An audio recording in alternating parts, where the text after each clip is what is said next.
Welcome to தாய் தமிழ் கதைகள் channel. புத்தகம் வாசித்தல் ஒரு நல்ல பழக்கம். இந்த சேனலில் புத்தகத்தில் இருக்கின்ற மாதிரியே பகிர்ந்திருக்கிறோம். கேளுங்க, லைக் அண்ட் சப்ஸ்கிரைப் பண்ணி எங்களுக்கு உங்களோட ஆதரவு கொடுங்க. பொன்னியின் செல்வன் புதுவெள்ளம் அத்தியாயம் 3 விண்ணகரக் கோயில். சில சமயம் சிறிய நிகழ்ச்சியிலிருந்து பெரிய சம்பவங்கள் விளைகின்றன. வந்தியத்தேவன் வாழ்க்கையில் அத்தகைய ஒரு சிறிய நிகழ்ச்சி இப்போது நேர்ந்தது.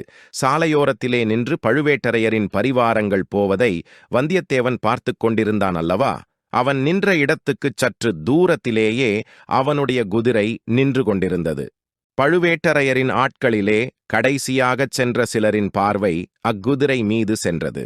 அடே, இந்த குருதையை பாரடா என்றான் ஒருவன். குருதை என்று சொல்லாதேடா, குதிரை என் சொல் என்றான் இன்னொருவன். உங்கள் இலக்கோண ஆராய்ச்சி இருக்கட்டும், முதலில் அது குருதையா அல்லது கழுதையா என்று தெரிந்து கொள்ளுங்கள் என்றான் இன்னொருவன் வேடிக்கை பிரியன். அதையும் பார்த்து விடலாமடா என்று சொல்லிக்கொண்டு அந்த ஆட்களில் ஒருவன் குதிரையை அணுகி வந்தான். அதன் மேல் தாவி ஏற முயன்றான். ஏறப் பார்க்கிறவன் தன் எஜமானன் அல்ல என்பதை அந்த அறிவு கூர்மையுள்ள குதிரை தெரிந்து கொண்டது. அந்த வேற்று மனிதனை ஏற்றிக் கொள்ள மாட்டேன் என்று முரண்டு பிடித்தது. இது பொல்லாத குதிரையடா, இதன் பேரில் நான் ஏறக்கூடாதாம். பரம்பரையான அரசகுலத்தவன்தான் இதன் மேல் ஏறலாமாம். அப்படியென்றால் தஞ்சாவூர் முத்தரையின் திரும்பி வந்துதான் இதன் மேல் ஏற வேண்டும் என்று அவன் சமத்காரமாய் பேசியதைக் கேட்டு மற்ற வீரர்கள் நகைத்தார்கள். ஏனென்றால் தஞ்சாவூர் முத்தரையர் குலம் நசித்துப் போய் 100 ஆண்டுகள் ஆகிவிட்டன. இப்போது சோழர்களின் புலிக்கொடி தஞ்சாவூரில் பறந்து கொண்டிருந்தது. குதிரையின் எண்ணம் அவ்விதம் இருக்கலாம். ஆனால் என்னை கேட்டால் செத்துப்போன தஞ்சாவூர் முத்தரையனைக் காட்டிலும் உயிரோடு இருக்கிற தாண்டவராயனை மேல் என்பேன் என்றான் மற்றொரு வீரன். தாண்டவராயா, உன்னை ஏற்றிக்கொள்ள மறுக்கும் குதிரை நிஜ குதிரைதானா என்று பார்த்துவிடு. ஒருவேளை பெருமாளின் திருநாளுக்கு வந்த பொய்கால் குதிரையாயிருந்தாலும் இருக்கலாம் என்றான் மற்றொரு பரிகாசப் பிரியன். அதையும் சோதித்துப் பார்த்து விடுகிறேன் என்று சொல்லிக்கொண்டு குதிரை மீது ஏறப்போன தாண்டவராயன் அதனுடைய வாலை முறுக்கினான். ரோஷமுள்ள அக்குதிரை உடனே பின்னங்கால்களை 4 தடவை விசிறி உதைத்துவிட்டு ஓட்டம் பிடித்தது. குருதை ஓடுகிறதடா, நிஜ குருதை தானடா என்று அவ்வீரர்கள் கூச்சலிட்டு ஓய் ஓய் என்று கோஷித்து ஓடுகிற குதிரையை மேலும் விரட்டினார்கள். குதிரை திருநாள் கூட்டத்துக்கிடையே புகுந்து ஓடிற்று. ஜனங்கள் அதன் காலடியில் மிதிபடாமல் இருப்பதற்காக பரபரப்புடன் அங்குமிங்கும் நகர்ந்து கொண்டார்கள். அப்படியும் அவர்களில் சிலர் உதைப்பட்டு விழுந்தார்கள். குதிரை நெறிகெட்டு வெறி கொண்டு ஓடியது. இவ்வளவும் வந்தியத்தேவன் கண்ணெதிரே அதிசீக்கிரத்தில் நடந்துவிட்டது. அவனுடைய முகத் தோற்றத்திலிருந்து குதிரை அவனுடைய குதிரை என்பதை ஆழ்வார்க்கடியான் கண்டுகொண்டான். பார்த்தாயா தம்பி, அந்த பழுவூர் தடியர்கள் செய்த வேலையை? என்னிடம் நீ காட்ட வந்த வீரத்தை அவர்களிடம் காட்டுவதுதானே என்று குத்திக் காட்டினான். வந்தியத்தேவனுக்கு ஆத்திரம் பொத்துக் கொண்டு வந்தது. எனினும் பல்லை கடித்துக் கொண்டு பொறுமையை கடைப்பிடித்தான். பழுவூர் வீரர்கள் பெருங்கூட்டமாயிருந்தனர். அவ்வளவு பேருடன் ஒரே சமயத்தில் சண்டைக்குப் போவதில் பொருளில்லை. அவர்கள் இவனுடன் சண்டை போடுவதற்காக காத்திருக்கவும் இல்லை. குதிரை ஓடியதை பார்த்துச் சிரித்துவிட்டு அவர்களும் விரைந்து மேலே நடந்தார்கள். குதிரை போன திசையை நோக்கி வந்தியத்தேவன் சென்றான். அது கொஞ்ச தூரம் ஓடிவிட்டு தானாகவே நின்றுவிடும் என்று அவனுக்குத் தெரியும். ஆகையால் அதை பற்றி அவன் கவலைப்படவில்லை. பழுவேட்டரையரின் அகம்பாவம் பிடித்த ஆட்களுக்கு புத்தி கற்பிக்க வேண்டும் என்ற எண்ணம் அவன் உள்ளத்தில் அழுத்தமாக பதிந்தது. புளியந்தோப்புக்கு அப்பால் ஜனசஞ்சாரம் இல்லாத இடத்தில் குதிரை சோகமே வடிவாக நின்று கொண்டிருந்தது. வந்தியத்தேவன் அதன் அருகில் சென்றதும் குதிரை கனைத்தது. ஏன் என்னை விட்டு பிரிந்து சென்று இந்த சங்கடத்துக்கு உள்ளாக்கினாய் என்று அந்த வாயில்லா பிராணி குறை கூறுவது போல் அதன் களைப்பு தொனித்தது. வந்தியத்தேவன் அதன் முதுகைத் தட்டிச் சாந்தப்படுத்தலானான். பிறகு அதை திருப்பி அழைத்துக் கொண்டு சாலை பக்கம் நோக்கி வந்தான். திருவிழாக் கூட்டத்தில் இருந்தவர்கள் பலரும் அவனை பார்த்து, இந்த முரட்டுக் குதிரையை ஏன் கூட்டத்தில் கொண்டு வந்தாய் தம்பி? எத்தனை பேரை அது உதைத்து தள்ளிவிட்டது என்றார்கள். இந்த பிள்ளை என்ன செய்வான்? குதிரைதான் என்ன செய்யும்? அந்த பழுவேட்டரையரின் முரட்டு ஆட்கள் அல்லவா இப்படிச் செய்தொட்டார்கள் என்று இரண்டொருவர் சமாதானம் சொன்னார்கள். ஆழ்வார்க்கடியான் இன்னமும் சாலையில் காத்துக் கொண்டு நின்றான். இதேதடா சனியன், இவன் நம்மை விடமாட்டான் போலிருக்கிறதே என்று எண்ணி வந்தியத்தேவன் முகத்தை சுளுக்கினான். தம்பி, நீ எந்த பக்கம் போகப் போகிறாய் என்று ஆழ்வார்க்கடியான் கேட்டான். நானா கொஞ்சம் மேற்கு பக்கம் சென்று பிறகு தெற்கு பக்கம் திரும்பி சிறிது கிழக்கு பக்கம் வளைத்துக் கொண்டு போய் அப்புறம் தென்மேற்கு பக்கம் போவேன் என்றான் வந்தியத்தேவன். அதையெல்லாம் நான் கேட்கவில்லை. இன்று ராத்திரி எங்கே தங்குவாய் என்று கேட்டேன். நீ எதுக்காக அதை கேட்கிறாய்? ஒருவேளை கடம்பூர் சம்புவரையர் அரண்மனையில் நீ தங்குவதாயிருந்தால் எனக்கு அங்கே ஒரு வேலை இருக்கிறது. உனக்கு மந்திர தந்திரம் தெரியுமா என்ன? நான் கடம்பூர் அரண்மனைக்கு போகிறேன் என்பதை எப்படி அறிந்தாய்? இதில் என்ன அதிசயம்? இன்றைக்கு பல ஊர்களிலிருந்தும் பல விருந்தாளிகள் அங்கே வருகிறார்கள். பழுவேட்டரையரும் அவர் பரிவாரமும் அங்கேதான் போகிறார்கள். மெய்யாகவா? என்று வந்தியத்தேவன் தன் வியப்பை வெளியிட்டான். மெய்யாகத்தான். அது உனக்கு தெரியாதா என்ன? யானை, குதிரை, பல்லக்கு, பரிவட்டம் எல்லாம் கடம்பூர் அரண்மனையைச் சேர்ந்தவைதான். பழுவேட்டரையரை எதிர்கொண்டு அழைத்துப் போகின்றன. பழுவேட்டரையர் எங்கே போனாலும் இந்த மரியாதையெல்லாம் அவருக்கு நடைபெற்றே ஆக வேண்டும். வந்தியத்தேவன் மௌன யோசனையில் ஆழ்ந்தான். பழுவேட்டரையர் தங்குமிடத்தில் தானும் தங்குவதென்பது எளிதில் கிடைக்கக்கூடிய வாய்ப்பு அல்ல. அந்த மாபெரும் வீரருடன் பழக்கம் செய்து கொள்ள ஒரு சந்தர்ப்பம் கிடைத்தாலும் கிடைக்கலாம். ஆனால் அவருடைய முரட்டு பரிவாரங்களுடன் ஏற்பட்ட அனுபவம் இன்னும் அவனுக்கு கசந்து கொண்டிருந்தது. தம்பி, எனக்கு ஒரு உதவி செய்வாயா என்று ஆழ்வார்க்கடியான் இரக்கமான குரலில் கேட்டான். உனக்கு நான் செய்யக்கூடிய உதவி என்ன இருக்க முடியும்? இந்த பக்கத்துக்கே நான் புதியவன். நான் உன்னால முடியக்கூடிய காரியத்தையே சொல்வேன்.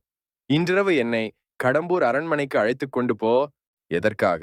அங்கே யாராவது வீரசைவர் வருகிறாரா? சிவன் பெரிய தெய்வமா, திருமால் பெரிய தெய்வமா என்று விவாதித்து முடிவு கட்டப் போகிறீர்களா? இல்லை இல்லை, சண்டை பிடிப்பதே என் வேலை என்று நினைக்க வேண்டாம். இன்றிரவு கடம்பூர் மாளிகையில் பெரிய விருந்து நடைபெறும். விருந்துக்கு பிறகு களியாட்டம், சாமியாட்டம், குரவை கூத்து எல்லாம் நடைபெறும். குரவை கூத்து பார்க்க வேண்டும் என்று எனக்கு ஆசை. அப்படி இருந்தாலும் நான் உன்னை எப்படி அழைத்துப் போக முடியும்? என்னை உன் பணியாள் என்று சொன்னால் போகிறது. வந்தியத்தேவனுக்கு முன்னால் ஏற்பட்ட சந்தேகம் வலுப்பட்டது. அந்த மாதிரி ஏமாற்று மோசடிக்கெல்லாம் நீ வேறு யாரையாவது பார்க்க வேண்டும். உன்னை போன்ற பணியாளன் எனக்கு தேவையில்லை. சொன்னால் நம்பவும் மாட்டார்கள். மேலும் நீ சொன்னதையெல்லாம் யோசித்துப் பார்த்தால் என்னையே இன்று கோட்டைக்குள் விடுவார்களோ என்ற சந்தேகம் உண்டாகிறது. அப்படியானால் நீ கடம்பூருக்கு அழைப்பு பெற்று போகவில்லை என்று சொல்லு. ஒரு வகையில் அழைப்பு இருக்கிறது. சம்புவரையர் மகன் கந்தமாறவேள் என்னுடைய உற்ற நண்பன். இந்த பக்கம் வந்தால் அவர்களுடைய அரண்மனைக்கு அவசியம் வரவேணுமென்று என்னை பலமுறை அழைத்திருக்கிறான். இவ்வளவுதானா? அப்படியானால் உன் பாடே இன்றைக்கு கொஞ்சம் திண்டாட்டமாத்தான் இருக்கும். இருவரும் சிறிது நேரம் மௌனமாக போய்க் கொண்டிருந்தார்கள். ஏன் என்னை இன்னும் தொடர்ந்து வருகிறாய் என்று வந்தியத்தேவன் கேட்டான். அந்த கேள்வியையே நானும் திருப்பி கேட்கலாம். நீ ஏன் என்னை தொடர்கிறாய்? உன் வழியே போவதுதானே? வழி தெரியாத குற்றத்தினால்தான். நம்பி, நீ எங்கே போகிறாய்? ஒருவேளை கடம்பூருக்குத்தானா? இல்லை, நீதான் என்னை அங்கு அழைத்து போக முடியாது என்று சொல்லிவிட்டாயே. நான் விண்ணகர கோயிலுக்கு போகிறேன். வீரநாராயண பெருமாள் சந்நிதிக்குத்தானே? ஆம். நானும் அந்த ஆலயத்துக்கு வந்து பெருமாளை சேவிப்பதற்கு விரும்புகிறேன். ஒருவேளை விஷ்ணு ஆலயத்துக்கு நீ வரமாட்டாயோ என்று பார்த்தேன். பார்க்க வேண்டிய கோயில், தரிசிக்க வேண்டிய சந்நிதி. இங்கே ஈசுவர முனிகள் என்ற பட்டர் பெருமாளுக்கு கைங்கரியம் செய்து வருகிறார். அவர் பெரிய மகான். நானும் கேள்விப்பட்டிருக்கிறேன். ஒரே கூட்டமாயிருக்கிறதே. கோயிலில் ஏதாவது விசேஷ உற்சவம் உண்டோ? ஆம், இன்று ஆண்டாள் திருநட்சத்திரம். ஆடி 18ஆம் பெருக்கோடு ஆண்டாளின் திருநட்சத்திரமும் சேர்ந்து கொண்டது. அதனால்தான் இவ்வளவு கோலாகலம். தம்பி, ஆண்டாள் பாசுரம் ஏதாவது நீ கேட்டிருக்கிறாயா? கேட்டதில்லை. கேட்காதே, அதை காதினாலேயே கேட்காதே. ஏன் அவ்வளவு வைஷமியம்? வைஷமியமும் இல்லை, விரோதமும் இல்லை. உன்னுடைய நன்மைக்குச் சொன்னேன். ஆண்டாளின் இனிய பாசுரத்தை கேட்டுவிட்டாயானால் அப்புறம் வாளையும் வேலையும் விட்டெறிந்துவிட்டு என்னைப் போல் நீயும் கண்ணன் மேல் காதல் கொண்டு விண்ணகர யாத்திரை கிளம்பி விடுவாய். உனக்கு ஆண்டாள் பாசுரங்கள் தெரியுமா? பாடுவாயா? சில தெரியும். வேதம் தமிழ் செய்த நம்மாழ்வார் பாசுரங்களில் சில தெரியும். பெருமாள் சந்நிதியில் பாடப்போகிறேன். வேணுமானால் கேட்டுக்கொள். இதோ கோவிலும் வந்துவிட்டது. இதற்குள் உண்மையிலேயே வீரநாராயணப் பெருமாள் கோயிலை அவர்கள் நெருங்கி வந்துவிட்டார்கள். விஜயாலய சோழனின் பேரனான முதற் பராந்தக சோழன் மதுரையும் ஈழமும் கொண்ட கோப்பரகேசரி என்ற பட்டம் பெற்றவன். சோழப் பேரரசுக்கு அஸ்திவாரம் அமைத்தவன் அவனே. தில்லைச் சிற்றம்பலத்துக்கு அவன் பொன் கூரை வேய்ந்து சரித்திரப் புகழ் பெற்றவன். சோழ சிகாமணி, சூர சிகாமணி முதலிய பல விருது பெயர்களோடு வீரநாராயணன் என்னும் சிறப்புப் பெயரையும் அவன் கொண்டிருந்தான். பராந்தகனுடைய காலத்தில் வடக்கே இரட்டை மண்டலத்து ராஷ்டிர கூட மன்னர்கள் வலிமை பெற்று விளங்கினார்கள். மானிய கேடத்திலிருந்து அவர்கள் பட்டு வரக்கூடும் என்று பராந்தகன் எதிர்பார்த்தான். எனவே தனது முதற் புதல்வனாகிய இளவரசன் இராஜாதித்தனை ஒரு பெரிய சைன்யத்துடன் திருமுனைப்பாடி நாட்டில் இருக்கச் செய்தான். அந்தச் சைன்யத்தைச் சேர்ந்த லட்சக்கணக்கான வீரர்கள் வேலையின்றி சும்மா இருக்க நேர்ந்த காலத்தில் இராஜாதித்தன் ஒரு யோசனை செய்தான். குடிமக்களுக்கு உபயோகமான ஒரு பெரும் பணியை அவர்களைக் கொண்டு செய்விக்க எண்ணினான். வடகாவேரி என்று பக்தர்களாலும் கொள்ளிடம் என்று மற்றவர்களாலும் அழைக்கப்பட்ட பெருநதியின் வழியாக அளவில்லாத வெள்ள நீர் ஓடி வீணே கடலில் கலந்து கொண்டிருந்தது. அதில் ஒரு பகுதியை பயன்படுத்த எண்ணித் தன் வசமிருந்த வீரர்களைக் கொண்டு கடல் போன்ற விசாலமான ஏரி ஒன்றை அமைத்தான். அதைத் தன் அருமை தந்தையின் பெயரால் வீரநாராயண ஏரி என்று அழைத்தான். அதன் கரையில் வீரநாராயணபுரத்தை ஏற்படுத்தி அதில் ஒரு விண்ணகரையும் எடுத்தான். விஷ்ணு கிருகம் என்பது அந்நாளில் விண்ணகரம் என்று தமிழாக்கப்பட்டு வழங்கிற்று. சரிமன் நாராயணமூர்த்தி நீரில் பள்ளி கொண்டு நீர்மயமாக இருப்பவர் அல்லவா? எனவே ஏரிகளைக் காத்தருளுவதற்காக ஏரிக்கரையையொட்டி சரி நாராயணமூர்த்திக்கு கோயில் எடுப்பது அக்காலத்து வழக்கம். அதன்படி வீரநாராயணபுர விண்ணகரத்தில் வீரநாராயணப் பெருமாளைக் கோயில் கொண்டு எழுந்தருளச் செய்தான். அத்தகைய பெருமாளின் கோயிலுக்குத்தான் இப்போது வந்தியத்தேவனும் ஆழ்வார்க்கடியானும் சென்றார்கள். சந்நிதிக்கு வந்து நின்றதும் ஆழ்வார்க்கடியான் பாட ஆரம்பித்தான். ஆண்டாளின் பாசுரங்கள் சிலவற்றை பாடிய பிறகு நம்மாழ்வாரின் தமிழ் வேதத்திலிருந்து சில பாசுரங்களை பாடினான். பொலிக பொலிக பொலிக போயிற்று வல்லுயிர் சாபம், நலியும் நரகமும் நைந்த நமனுக்கிங்கு யாதொன்றுமில்லை.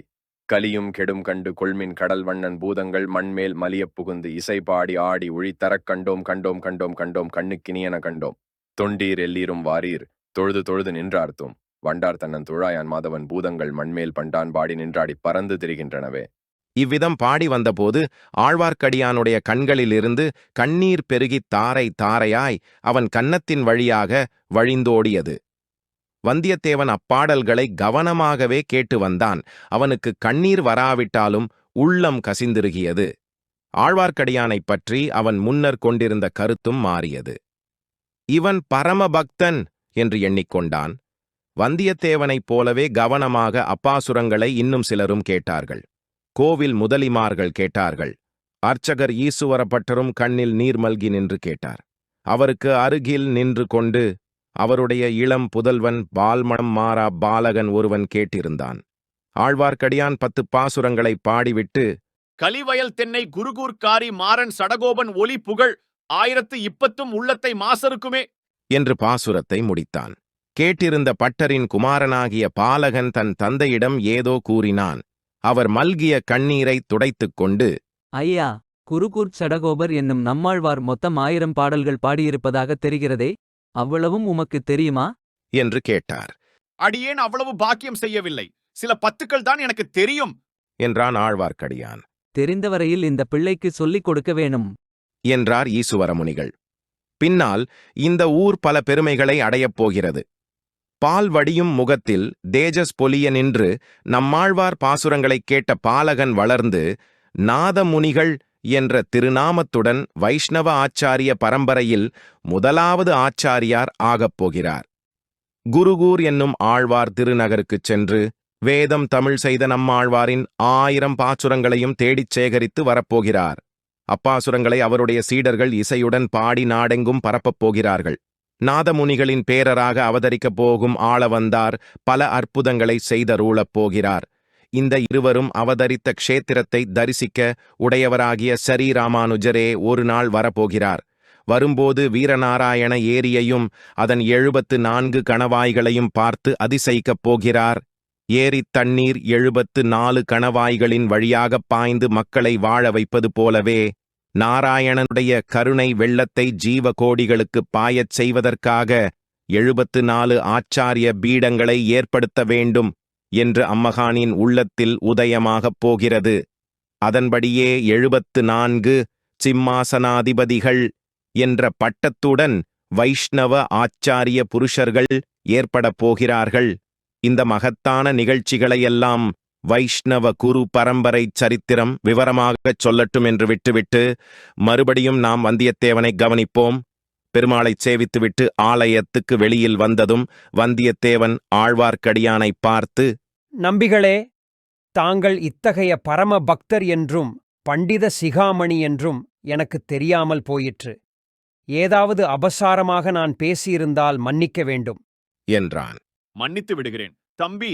ஆனால் இப்போது எனக்கு ஒரு உதவி செய்வாயா? சொல்லு. தாங்கள் கேட்கும் உதவி என்னால் முடியாது என்றுதான் சொன்னேனே. நீங்களும் ஒப்புக்கொண்டீர்களே. இது வேறு விஷயம். ஒரு சிறிய சீட்டு கொடுக்கிறேன். கடம்பூர் அரண்மனையில் நீ தங்கினால் தக்க சமயம் பார்த்து ஒருவரிடம் அதை கொடுக்க வேண்டும். யாரிடம்? பழுவேற்றையரின் யானைக்கு பின்னால் மூடு பல்லக்கில் சென்றாளே அந்த பெண்மணியிடம். நம்பிகளே, என்னை யார் என்று நினைத்தீர்கள்? இம்மாதிரி வேலைக்கெல்லாம் நான் தானா அகப்பட்டேன்? தங்களைத் தவிர வேறு யாராவது இத்தகைய வார்த்தையை என்னிடம் சொல்லியிருந்தால்... தம்பி, படபடப்பு வேண்டாம். உன்னால் முடியாது என்றால் மகாராஜனாய் போய் வா. ஆனால் எனக்கு மட்டும் இந்த உதவி நீ செய்திருந்தால் ஏதாவது ஒரு சமயத்தில் உனக்கும் என் உதவி பயன்பட்டிருக்கும். பாதகமில்லை, போய் வா. வந்தியத்தேவன் பிறகு அங்கே ஒரு கணம் கூட நிற்கவில்லை. குதிரை மீது தாவி ஏறி விரைவாக விட்டுக்கொண்டு கடம்பூரை நோக்கிச் சென்றான். மீண்டும் சந்திப்போம். லைக் அண்ட் சப்ஸ்கிரைப் பண்ணி எங்களுக்கு ஆதரவு கொடுங்க. தேங்க்யூ.